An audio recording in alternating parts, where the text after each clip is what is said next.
Good afternoon. We have just finished an extraordinary meeting of NATO defense ministers focused on the consequences of Russia's invasion of Ukraine. We addressed our support for Ukraine, the severe costs we are imposing on Russia, and NATO's work to strengthen our defenses now and for the years to come. Our close partners Finland, Sweden and Georgia and the European Union joined us for the first session. And Ukrainian Defense Minister Oleksiy Reznikov described in stark terms the death and destruction caused by President Putin's war. The determined resistance of the Ukrainians against the invasion and the importance of our continued support. We all paid tribute to the courage of the Ukrainian people and the Ukrainian armed forces. NATO allies and partners have supported Ukraine with equipment and training for many years. We are helping Ukraine to uphold its fundamental right to self-defense, freedom and democracy, with significant amounts of critical military equipment. Today, ministers agreed that we must continue to provide significant support to Ukraine, including with military supplies, financial help and humanitarian aid. NATO allies and partners are also hosting millions of Ukrainian refugees. President Putin must stop this war immediately, withdraw his forces now, and engage in diplomacy in good faith. NATO is responding to this crisis with speed and unity. And next week, allied heads of state and government will meet for an extraordinary NATO summit. We will address both our immediate response and the changes we need to make for our longer-term security. Moscow should be in no doubt. NATO will not tolerate any attack on allied sovereignty or territorial integrity. We have already activated our defense plans to shield the alliance, increase our readiness, and deploy troops from both sides of the Atlantic. There are now hundreds of thousands of forces at heightened alert across the alliance, 100,000 US troops in Europe, and around 40,000 troops under direct NATO command, mostly in the eastern part of the alliance, backed by major air and naval power, as well as air defenses. But we face a new reality for our security, so we must reset our collective defense and deterrence for the longer term. Today, we tasked our military commanders to develop options across all domains: land, air, sea, cyber and space. On land, our new posture should include substantially more forces in the eastern part of the alliance, at higher readiness, with more pre-positioned equipment and supplies. In the air, more allied air power and strengthened integrated air and missile defense. At sea, carrier strike groups, submarines, and significant numbers of combat ships on persistent basis. We will also consider the future of our cyber defenses and how best to draw on allied space assets. We should also train and exercise more often and in greater numbers. Major increases to our deterrence and defense will require major investments. Allies need to invest a minimum of 2% of GDP on defense. And I welcome that allies such as Germany and Denmark have already made important announcements on more investments and faster timetables. We also need to spend more together. NATO common funding is the essential enabler that allows us to work together. It is a force multiplier for national defense efforts, and it shows solidarity as allies. At this critical moment for our security, unity between North America and Europe in NATO is more important than ever. And with that, I'm ready to take your questions. Okay, we'll start with BBC in the center, just behind. Thank you. Last row. Yeah, thank you. Thank you, Secretary General. Could I just ask you, we've heard once again from President Zelensky addressing US Congress, calling for a no-fly zone. Are there any allies at all who have been asking for one, even if the decision of the alliance as a whole is not to enforce one? Has there been any discussion at all about it?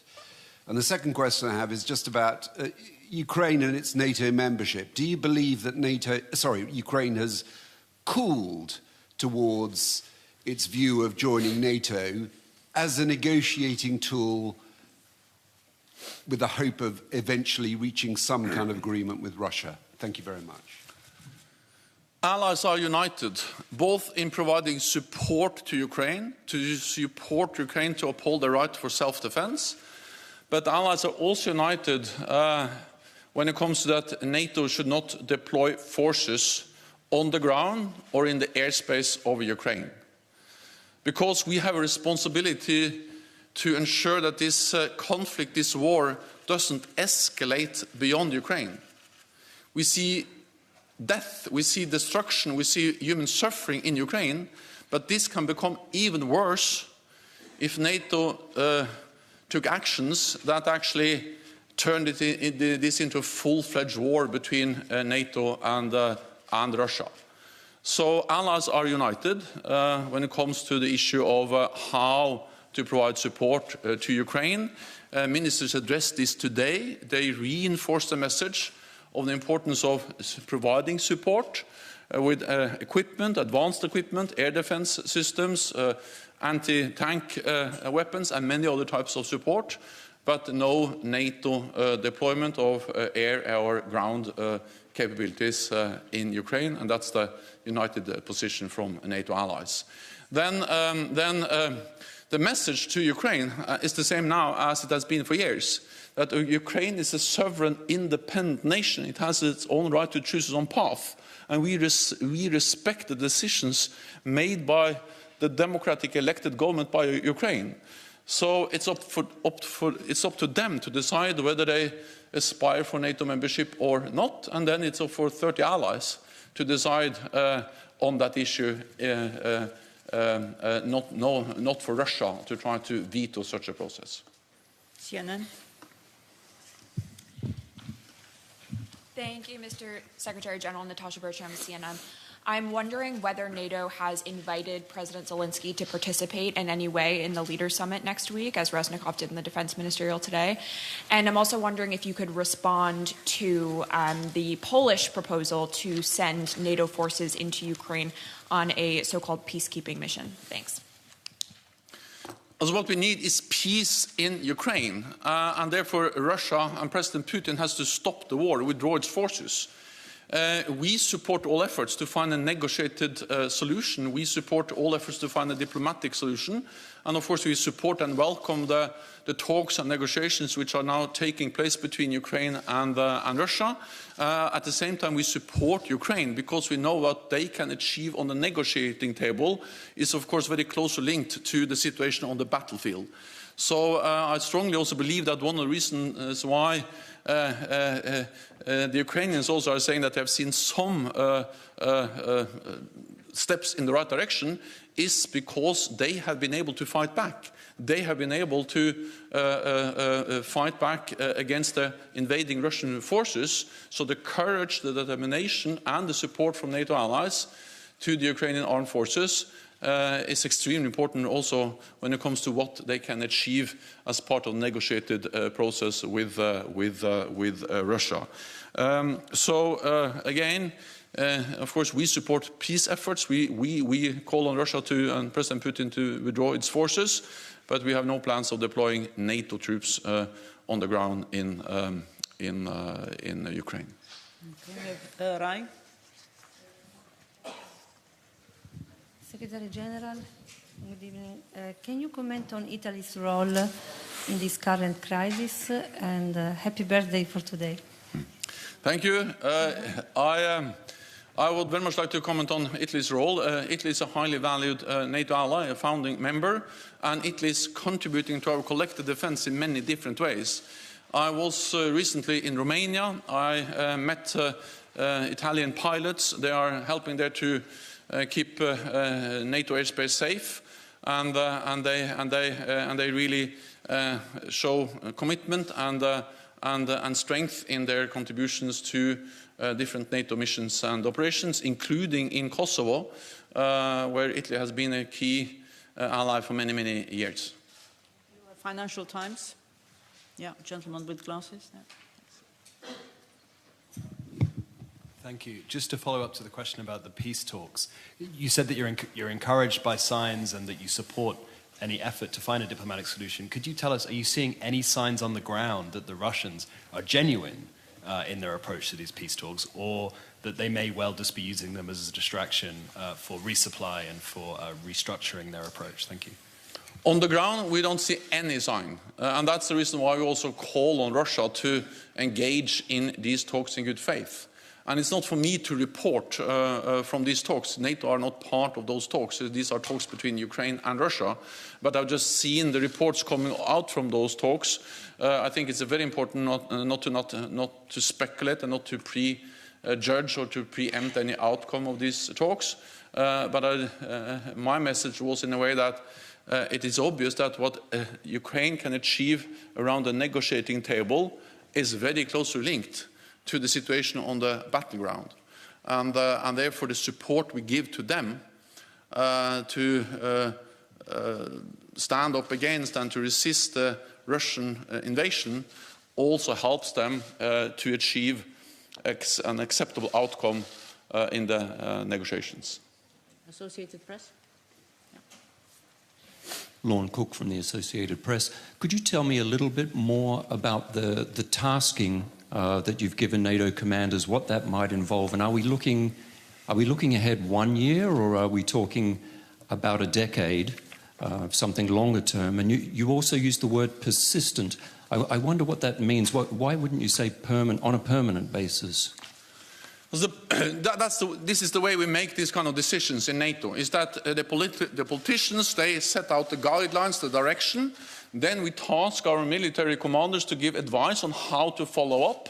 And then we make final decisions as politicians based on these advice and input from our military commanders.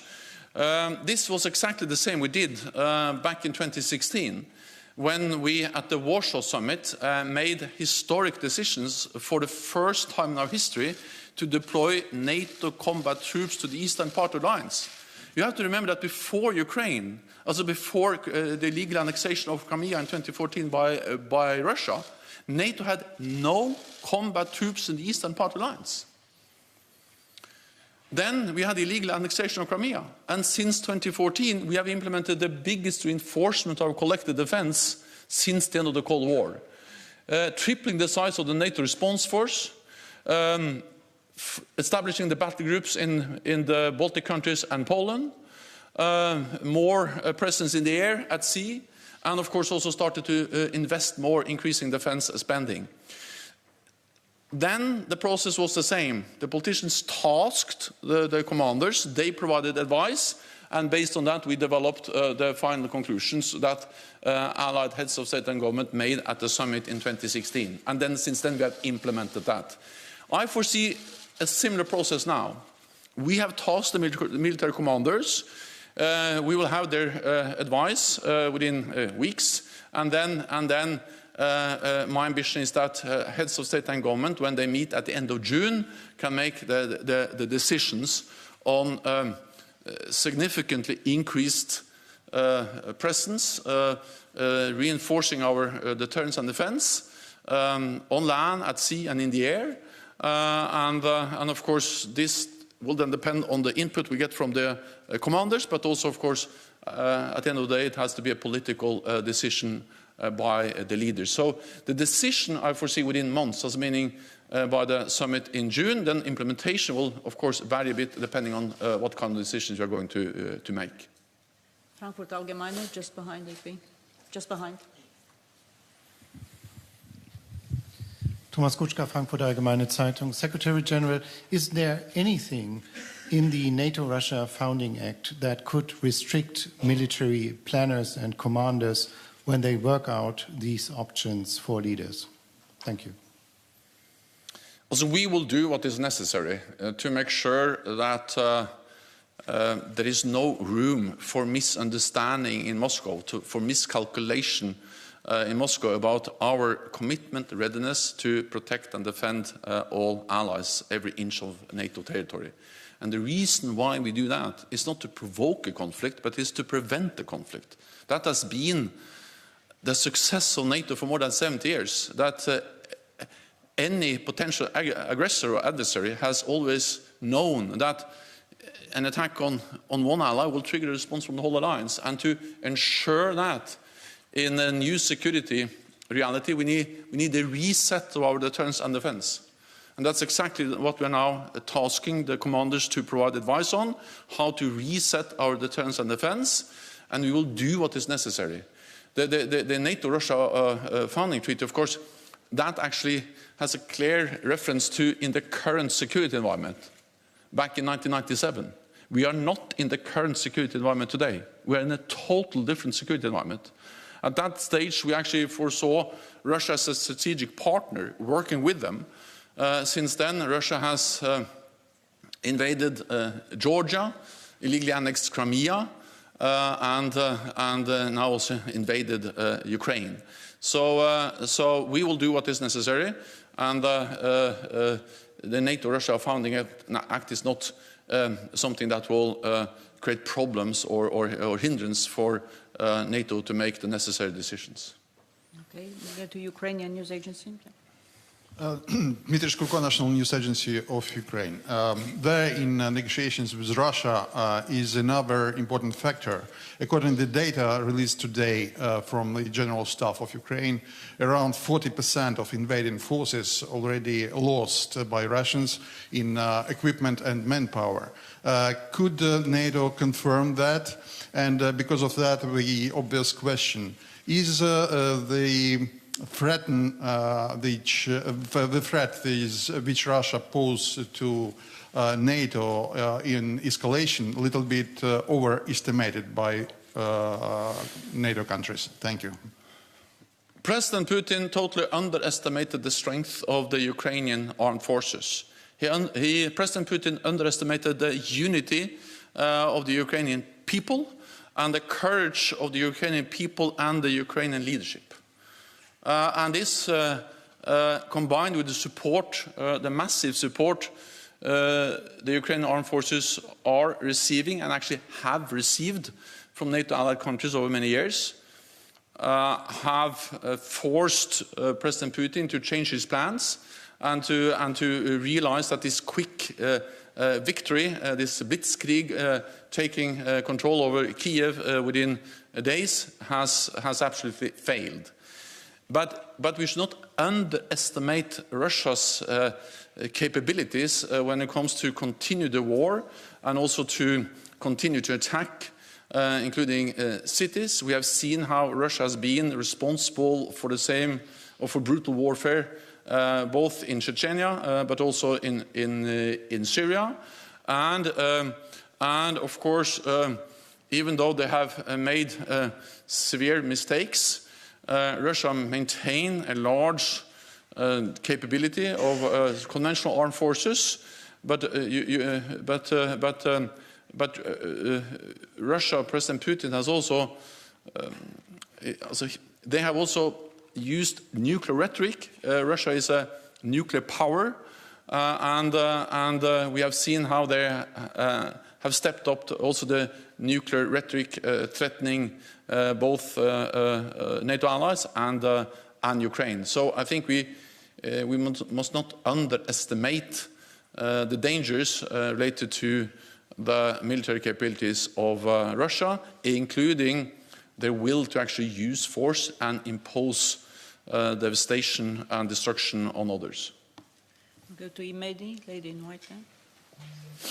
Thank you very much, Joanna. Mr. Secretary General, can you tell us more about Georgia?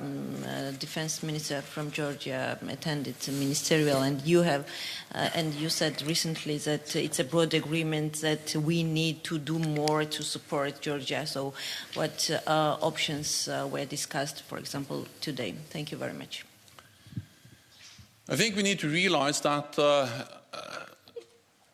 we are faced with a total new security reality, which of course affects the people of Ukraine. It's devastating for them, but is also putting more pressure on also those countries in our neighborhood who are not members of NATO, not members of EU, countries at risk. And Georgia is one of them. And the Georgian defense minister attended the meeting. All allies listened very carefully to his intervention, where he stated the challenges Georgia faces, being a country which has already seen the consequences of aggressive actions by Russia back in 2008, and other attempts by Russia to interfere in Georgian domestic affairs. So the message, one of the lessons we have to learn from what is going on in Ukraine today, is that we need to support these countries which are at risk now. It's better to support and help them now than after a military intervention.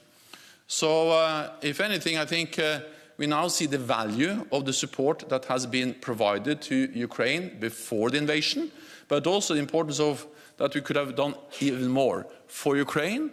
And then I think that the message for Georgia is that we should step up, provide more support, and send a message that we support the territorial integrity and sovereignty of Georgia, not only in words but also in deeds, and therefore I call on NATO allies and others to provide support to Georgia. And that was the message also from allied leaders at the meeting today. Al Jazeera. Secretary General, we're 21 days now into this conflict. Based on Russia's performance militarily so far and your current intelligence, can Russia win this war? I think we should all be careful speculating too much. What we have seen is the strength and the courage and the capabilities of the Ukrainian armed forces, which has impressed the whole world, and which has been able to slow down, to fight back against the invading Russian forces. And I pay tribute to the Ukrainian forces and the Ukrainian people in the way they have been able to stand up against the invasion. But at the same time, Russia remains a formidable military power. They have many different types of weapons. And therefore, I think it's too early to speculate about the outcome. What we need is Russia to stop the war, President Putin to withdraw its troops, and then to find a political solution. That's what I would say about that. Okay, we'll take a last question. Polish TV, lady in black and white there. Thanks. I would like to go back to this special summit of NATO in upcoming week. Could you say what is the special reason to organize this summit, especially that on June we will have a regular NATO summit? So could you tell us more about this? Thank you. President Putin has underestimated Ukraine, the people of Ukraine and the armed forces of Ukraine and the political leadership of Ukraine. But President Putin has also underestimated NATO, because we reacted swiftly and unified in a way that has imposed severe costs on Russia. Together with partners, the European Union, NATO allies, have imposed unprecedented economic costs. We have provided and continue to provide essential support to the Ukrainian armed forces. Allies do that every day.